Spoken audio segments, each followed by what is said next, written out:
part in the room where she's like, oh, it's a surprise. First of all, Captain killed my vibe. I was like, guy, you know that feel have vibes. You know that feel. How can you enter a room, you see petals and thing, yeah, and you're just walking away? Hi guys, welcome back to my YouTube channel. My name is Ese, and today, you already know, we're going to be talking about our best friend's wedding, episode 4. So let's get into this video. So guys, let me just start off by saying that this episode poster should actually have Ekeng's face on it, because I feel like he was the MVP of this episode. But I don't know if we should start off this review with talking about Ekeng. But you know what? He's on my chest, and I know a lot of you are actually thinking the same. Ekeng is, let me just say, SDK is such a great actor. Like, he's been doing so well in this season. Although he's giving me a little bit of Rikodi vibes. Like, he's basically acting like he was in Rikodi, very nonchalant and very annoying. Anyway, I do enjoy his acting, but I wrote down a little comment when I was watching it. I was like, I think he's doing the most. Okay, like let me know. I haven't met people like that in real life. Like, if you've met like Ekeng in real life, let me know in the comments below. Like, is there anybody that's just that pompous? You know, the scene that actually did it for me was when he went to the house and he met up with Muna, and he was like, oh, who are you? Are you one of those girls? I was like, that is so demeaning. Like, look at the way he's talking to Muna. I was just like, ew, get out. Like, I think he's really selling this role as Ekeng, because I'm pretty sure there's nobody, he's that character that you just love to hate, if you get what I mean. And let me just put this out there, I foresee a case where he's going to try to run things with Muna. Let me know if you got that vibe, because that was the vibe I sort of got in this episode. Then let's now move on to the other dramatic triangle rectangle situation, which is Kemi, Ekeng, Captain, and Onome. What was that just friends box that he sent to her house? That was so risky.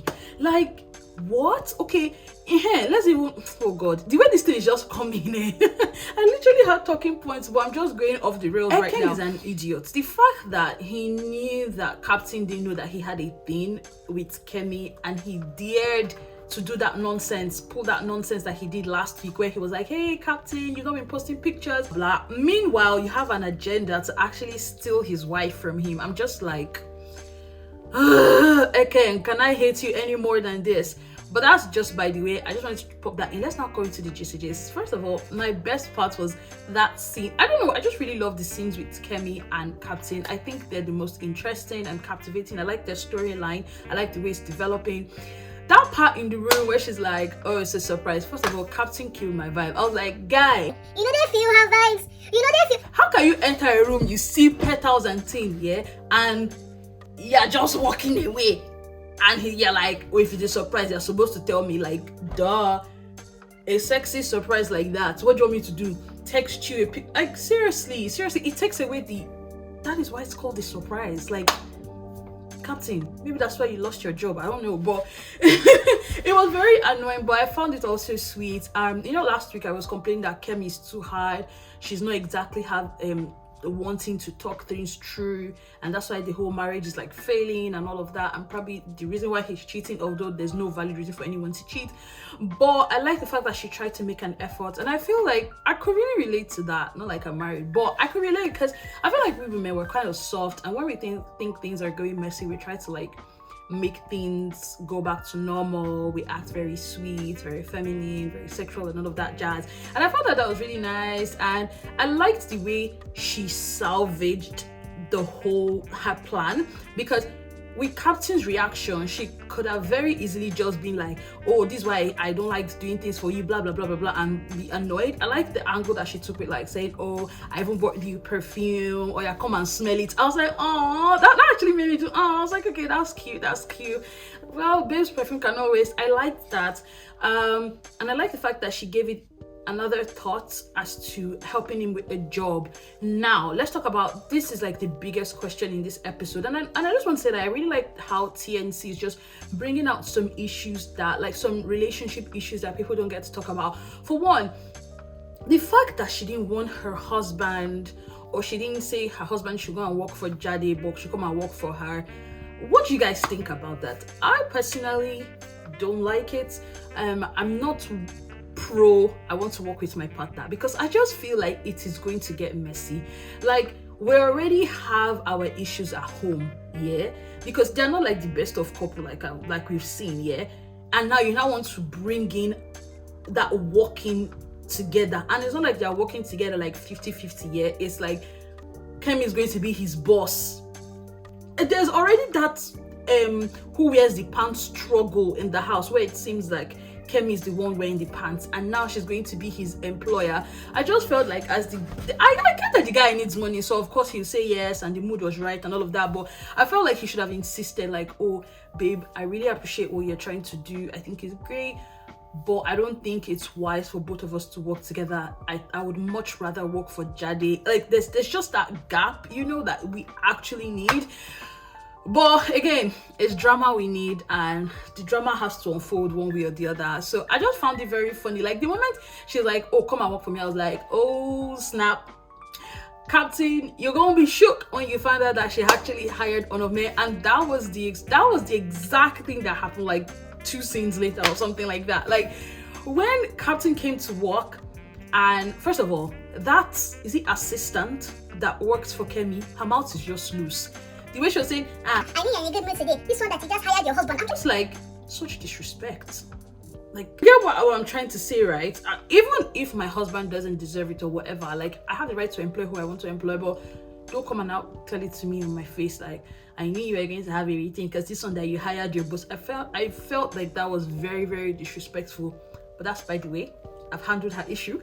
That scene when Captain walked in and he saw Onome's face, I was just like, his facial expression, for that alone, I guess that's why they probably put him on the cover of this episode.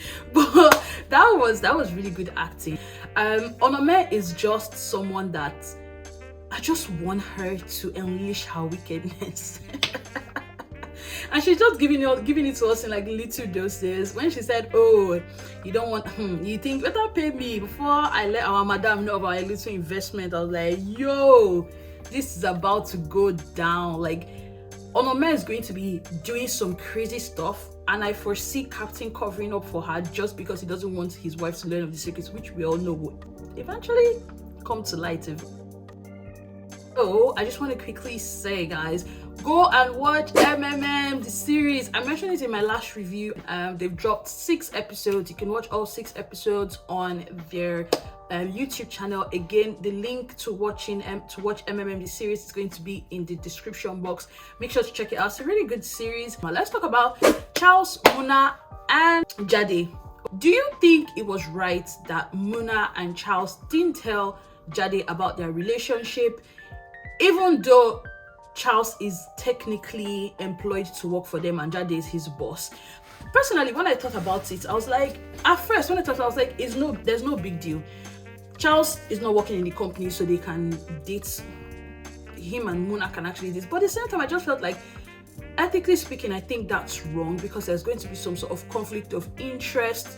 Muna works for Jade and she's sleeping with Charles, and Charles is supposed to be like a contractor to them. I just feel like some lines might be blurred there, and one way or the other you want to favor your bed buddy. So in that sense, I felt like Jade should actually have put Muna in her place, you know, like coming from the standpoint of her boss, and just be like, okay, that's wrong.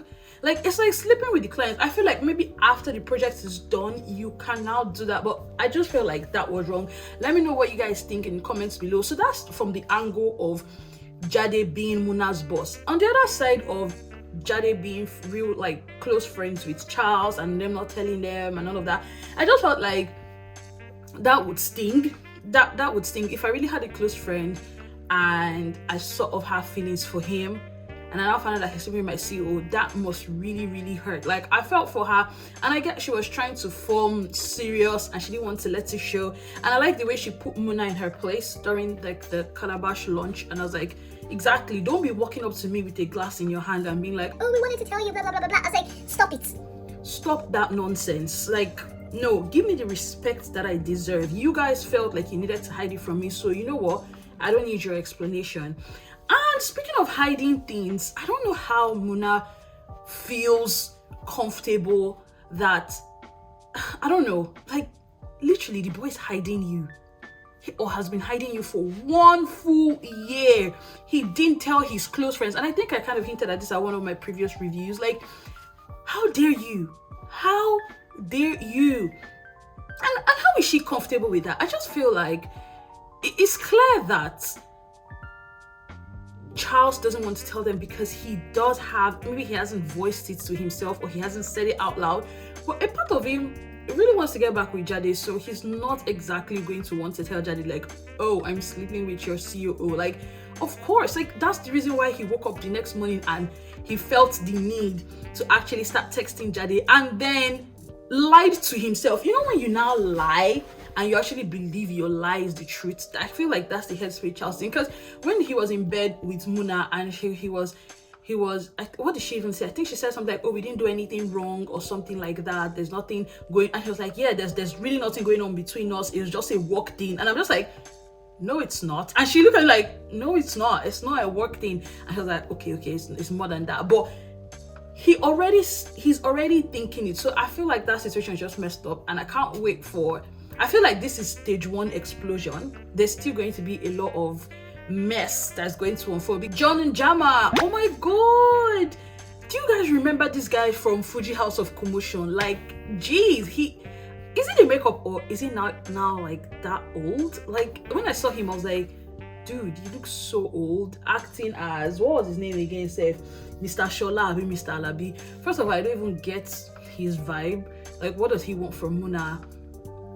I don't get it. Is he coming from the love angle or for the work angle? I'm still very unsure. However, I just found that Mr. Shola's suit was quite uncomfortable for him to wear. The shoulder pad, it just looked tight. And you know that when guys sit here, they always unbutton their jacket and say, he didn't unbutton, he felt like stuffed sardine or something. Oh my god, it was just cringe-worthy. I was just like, this Mr. Shola. I expected some suave, you know, Mr. Shola type thing, not John and Jama type of Mr. Shola or whatever. Like, it was just cringe-worthy. I like what they're doing with the series. It's really, really great. Although I have to say, time after time, I find myself wanting to go back and watch this season 1 just to really understand a few things. So yeah, there's that. But again, kudos to TNC. I think they're doing a good job. Until my next one. Bye.